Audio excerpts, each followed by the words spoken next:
नमस्कार साथियों, welcome to लर्नी जी।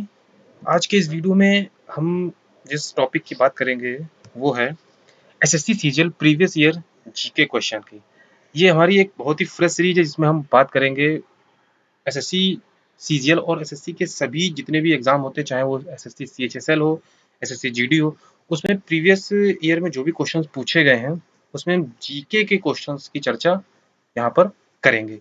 और आज की इस वीडियो में सबसे पहले हम चर्चा करेंगे एसएससी सीजीएल 2019 का जो 3 मार्च का पहला शिफ्ट का एग्जाम था, उसमें जीके के कौन-कौन से क्वेश्चन पूछे गए हैं, उनकी चर्चा हम आज के इस वीडियो में करेंगे। तो आइए शुरू करते हैं आज का वीडियो। और सबसे पहला जो क्वेश्चन पूछा गया था वो था, निम्न में से किस शब्द का अर्थ पालतू कुत्तों का वैज्ञानिक अध्ययन है। तो जो पहला क्वेश्चन है वो है कि पालतू कुत्तों का वैज्ञानिक अध्ययन क्या होता है या उसको किस नाम से जाना जाता है, उसके लिए जो पर्टिकुलर शब्द है वो कौन सा है।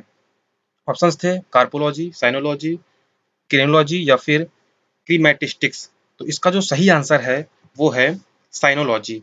जो साइनोलॉजी है वो पालतू कुत्तों का वैज्ञानिक अध्ययन के लिए यूज किया जाने वाला शब्द है।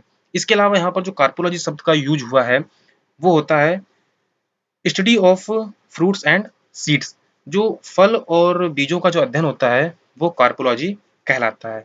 इसके अलावा जो क्रेन्योलॉजी है उस शब्द का जो अर्थ होता है, इस शब्द का जो प्रयोग है वो पुरातत्व विभाग के लोगों द्वारा किया जाता है। और इसमें जो प्राचीन काल से लेकर अब तक जो भी मानवों के जो कंकाल मिले हैं, जो प्राचीन काल से आधुनिक काल में जो भी मानवों के कंकाल मिले हैं, उनकी जो खोपड़ी है उनके आकार और प्रकार का अध्ययन क्रेनियोलॉजी के अंतर्गत किया जाता है।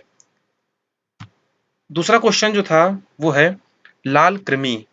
लाल कृमि जिनको हम लाल कीड़ों के नाम से भी जानते हैं, जो कि पेट में पाए जाते हैं, इनमें कौन सी संरचना होती है जो उनका भोजन पीसने में उनकी सहायता करती है।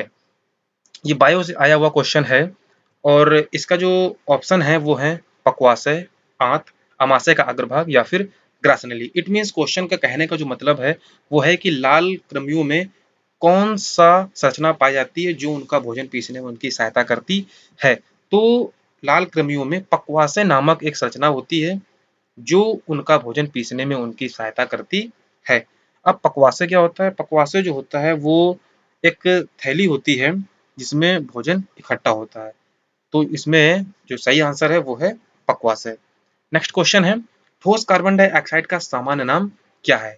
एक सिंपल सा क्वेश्चन है साइंस से कि ठोस कार्बन डाइऑक्साइड का जो सामान्य नाम है वो क्या है। ऑप्शंस थे पारद, पोटास, शुष्क बर्फ या फिर जिप्सम। तो ठोस कार्बन डाइऑक्साइड को हम शुष्क बर्फ के नाम से जानते हैं। नेक्स्ट क्वेश्चन था, निम्न में से कौन सी हड्डी मानव कान का भाग नहीं है। तो मानव कान का जो भाग नहीं है वो आपको बताना था। ऑप्शंस थे रकाब, ककुद और स्तुड और उर्वस्थि। तो इनमें से कौन सी हड्डी जो है कान का भाग नहीं है। तो अगर हम इन चारों में से फोर्थ ऑप्शन की बात करें उर्वस्थि, तो जो उर्वस्थि है ये मानव कान का भाग नहीं है। इसके अलावा जो अन्य 3 हड्डियां हैं ये मानव कान का भाग हैं, रकाब, ककुद और स्तुड। उर्वस्थि जो है ये इसको इंग्लिश में फीमर कहा जाता है। फीमर जो कि जांग की हड्डी होती है, सबसे लंबी तथा सबसे मजबूत होती है। तो ये जो है कान का भाग नहीं है, चूंकि ये जांग की हड्डी होती है। नेक्स्ट क्वेश्चन साइंस से अब क्वेश्चन 4 आए थे और चारों क्वेश्चन मैंने बता दिए हैं।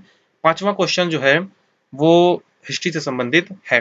तो हिस्ट्री में जो पहला क्वेश्चन है वो है वयोवृद्ध स्वतंत्रता संग्राम सेनानी, समाज सुधारक और नारीवादी सावित्रीबाई फुले भारत के निम्न में से किस राज्य से हैं। क्वेश्चन का सीधा संबंध है कि जो सावित्रीबाई फुले हैं उनका संबंध किस राज्य से है, महाराष्ट्र, राजस्थान, गुजरात या फिर उड़ीसा। तो इनका जो संबंध है वो महाराष्ट्र राज्य से है।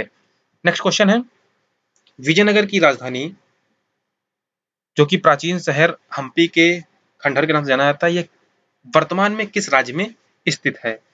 तो वर्तमान में जो हम्पी के खंडहर हैं वो इनमें से किस राज्य में स्थित हैं, तेलंगाना, कर्नाटक, हरियाणा या फिर बिहार। तो यहाँ पर जो 2 ऑप्शंस हैं हरियाणा और बिहार, वो तो ऑप्शंस हो ही नहीं सकते क्योंकि ये जो साम्राज्य था ये साउथ का था। तो साउथ में तेलंगाना और कर्नाटक में से कोई आंसर होगा। तो इसका सही आंसर है वो है कर्नाटक। जो हम्पी के खंडहर हैं वो कर्नाटक राज्य में स्थित हैं वर्तमान में। नेक्स्ट क्वेश्चन है, लगभग 600 वर्षों तक परित्यक्त रहने के बाद सांची की खोज किस वर्ष की गई? तो सांची की जो खोज की गई वो किस वर्ष की गई, ये हमारा क्वेश्चन है। तो इसके जो ऑप्शंस हैं वो हैं 1818, 1814, 1816 और 1820। तो सांची की जो खोज की गई वो 1818 ईस्वी में की गई। यहाँ पर आपको एक बात बताना चाहेंगे कि अगर आपको वीडियो पसंद आ रहा हो तो वीडियो को लाइक जरूर कीजिए और वीडियो को ज़्यादा से ज़्यादा लोगों तक शेयर भी कीजिए, क्योंकि ये एक बहुत ही फ्रेश शुरुआत है और जिसमें हम संपूर्ण प्रीवियस ईयर क्वेश्चंस की चर्चा करेंगे। शिफ्ट बाय शिफ्ट जितने भी क्वेश्चंस पूछे गए हैं और उनको हम सेक्शन बाय सेक्शन, साइंस का सेक्शन अलग, करंट का सेक्शन अलग और हिस्ट्री, ज्योग्राफी इससे संबंधित क्वेश्चनों को हम अलग अलग डिवाइड करके आपको बताएंगे, जिससे एनालाइज करने में भी कोई प्रॉब्लम नहीं आएगी कि किस सेक्शन से कितने क्वेश्चंस पूछे गए हैं। तो ये सारा काम हम करेंगे और आपको सिर्फ और सिर्फ इन क्वेश्चंस का बार बार इनको रिपीट करके देखना है और इनको बारीकी से इनका अध्ययन करना है, क्योंकि सारे क्वेश्चंस रिपीट होते हैं। तो रिपीटेड क्वेश्चनों को हम बार बार पढ़ेंगे, जिससे आगे जो भी एग्जाम्स होंगे उसमें हमें इनमें सहायता मिलेगी। तो नेक्स्ट क्वेश्चन है, कोलथुनाडु, वल्लुवनाड और थेक्कुमकुर ये कुछ डायनेस्टीज के नाम हैं।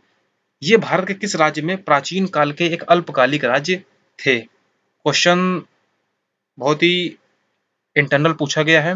बहुत ही पुराने साम्राज्य हैं ये, चाहे वो कोलथुनाडु हो, वल्लुवनाड हो या फिर थेक्कमकुर हो। तो ये किस राज्य से संबंधित हैं?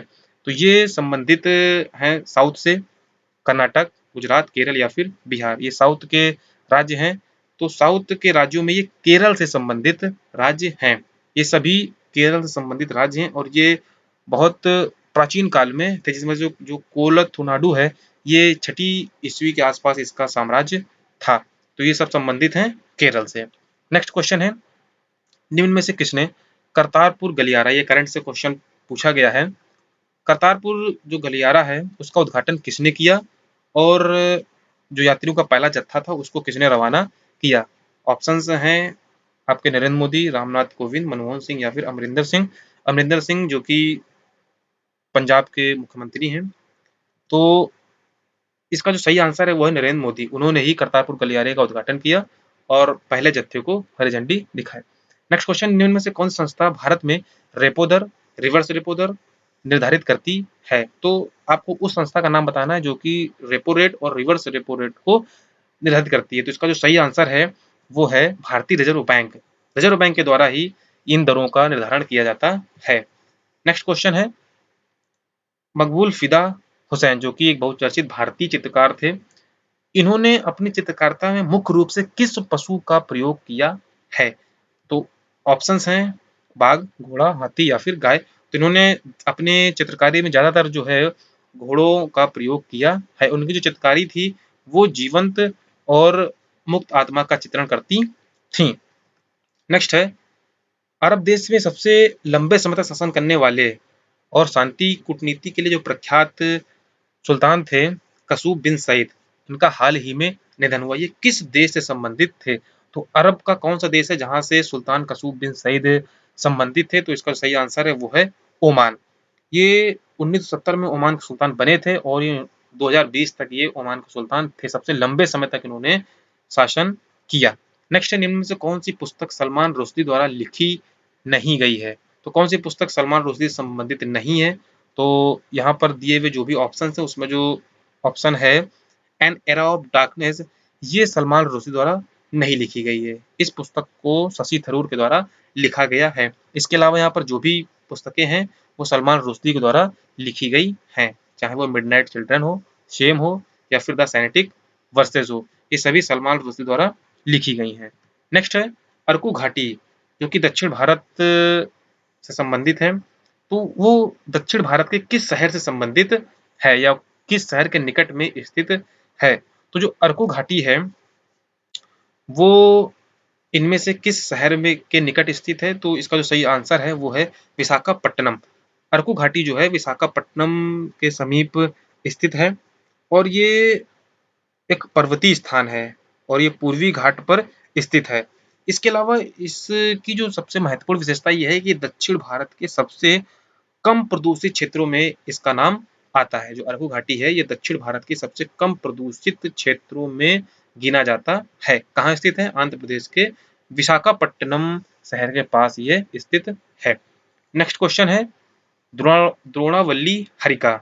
जो द्रोणावल्ली हरिका है, ये किस खेल से संबंधित है? यहाँ पर ये क्वेश्चन पूछा गया है। हालांकि इस क्वेश्चन को थोड़ा ब्रॉड कर दिया गया है कि इनको पद्मश्री पुरस्कार से सम्मानित किया गया है और ये किस खेल से संबंधित हैं। तो यहाँ पर ऑप्शंस दिए हैं, शतरंज, तीरंदाजी, क्रिकेट या फिर बैडमिंटन। तो जो द्रोणावल्ली हरिका है, इनका जो संबंध है वो शतरंज खेल से है। इन्होंने शतरंज में 3 बार वुमेन्स वर्ल्ड चैंपियनशिप भी जीती है, जो कि इन्होंने 2012, 15 और 2017 3 साल उन्होंने जीती है। इसके अलावा इनको 2019 में पद्मश्री से सम्मानित किया गया है। अगर हम बात करें इनके एक और अवार्ड की, तो इनको अर्जुन अवार्ड 2007-8 में दिया गया था। तो इनको कई अवार्ड मिले हैं, 2007-8 में अर्जुन पुरस्कार और 2019 में इनको पद्मश्री से सम्मानित किया गया है। इसके अलावा इन्होंने ग्रैंड स्लैम भी जीता है। और बात करें, इन्होंने 3 रजत पदक जीते हैं महिला चेस चैंपियनशिप में, जो कि 2012, 15 और 17 में इन्होंने जीते। नेक्स्ट है, लगातार 4 टेस्ट श्रृंखलाओं में दोहरा शतक बनाने वाले पहले और वर्तमान में एकमात्र बल्लेबाज कौन है? तो लगातार 4 टेस्ट श्रृंखलाओं में दोहरा शतक बनाने वाले जो बल्लेबाज हैं वो भारतीय हैं, और भारत के जो विराट कोहली हैं उन्होंने यह अचीवमेंट हासिल किया है। नेक्स्ट क्वेश्चन है, सर थॉमस रो, जो कि इंग्लैंड के राजा जेम्स प्रथम के अधिकारी राजदूत के रूप में भारत आए थे मुगल सम्राट के समय में, तो ये किस मुगल सम्राट के दरबार में आए थे? ऑप्शन है औरंगजेब, अकबर, शाहजहां या फिर जहांगीर। तो ये जहांगीर के समय में सबसे पहले आए थे और ये जेम्स प्रथम के एक ऑफिशियल राजदूत के रूप में आए थे। नेक्स्ट क्वेश्चन है, जीएसटी परिषद द्वारा लॉटरी पुरस्कारों के लिए निर्धारित की गई समान जीएसटी दर क्या है?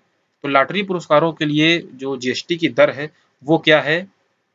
18%, 28%, 10% या फिर 5%। तो जो सही आंसर है वो है 28%। 28% जो है वो जीएसटी दर निर्धारित की गई है लॉटरी पुरस्कारों के लिए। नेक्स्ट है, विश्व खाद्य कार्यक्रम, जिसको हम WFP के नाम से भी जानते हैं। तो वर्ल्ड फूड प्रोग्राम, जो कि संयुक्त राष्ट्र की एक सहायता प्राप्त संस्था है, इसका मुख्यालय कहाँ पर है? तो विश्व खाद्य कार्यक्रम का जो मुख्यालय है वो है रोम में, और रोम जो है वो इटली का एक शहर है। तो इटली के शहर रोम में विश्व खाद्य कार्यक्रम का मुख्यालय स्थित है। नेक्स्ट क्वेश्चन है, जनवरी 2020 तक श्री भूपेश बघेल निम्न में से किस राज्य के मुख्यमंत्री हैं? करंट का क्वेश्चन है कि भूपेश बघेल कहाँ के मुख्यमंत्री हैं? तो जो भूपेश बघेल हैं वो छत्तीसगढ़ राज्य के मुख्यमंत्री हैं। नेक्स्ट क्वेश्चन है, फरवरी 2020 की स्थिति के अनुसार श्रीलंका के राष्ट्रपति कौन है? जो कि एक करंट के क्वेश्चन है, लेकिन आगे आने वाले समय में इनकी उतनी उपयोगिता नहीं रहेगी, लेकिन फिर भी यहाँ पर इनको शामिल किया गया है क्योंकि ये क्वेश्चन पूछे गए हैं और इससे ये अनुमान लगेगा कि किस सेक्टर से कौन कौन से क्वेश्चन पूछे जाते हैं। तो श्रीलंका के जो राष्ट्रपति हैं फरवरी के अनुसार जो पूछे गए हैं वो यहाँ पर ऑप्शंस दिए गए हैं। तो इनमें से जो गोटबाया राजपक्षे हैं ये श्रीलंका के राष्ट्रपति हैं, किसके अनुसार? फरवरी 2020 के अनुसार, क्योंकि क्वेश्चन मार्च में पूछा गया था और तो फरवरी 2020 की स्थिति के अनुसार पूछा गया था। तो गोटबाया राजपक्षे इसका सही आंसर है। नेक्स्ट है, निम्न में से किस अभिनेत्री ने मिशन मंगल फिल्म में प्रमुख महिला की भूमिका निभाई है?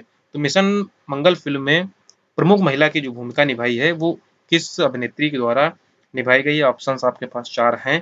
आप आंसर पहले भी दे सकते हैं, सोच सकते हैं, जिससे आपको इन क्वेश्चन से ये पता लगेगा कि आपकी तैयारी का जो स्टैंडर्ड है वो इस समय कहाँ पर है। तो इसका जो सही आंसर है वो है विद्या बालन।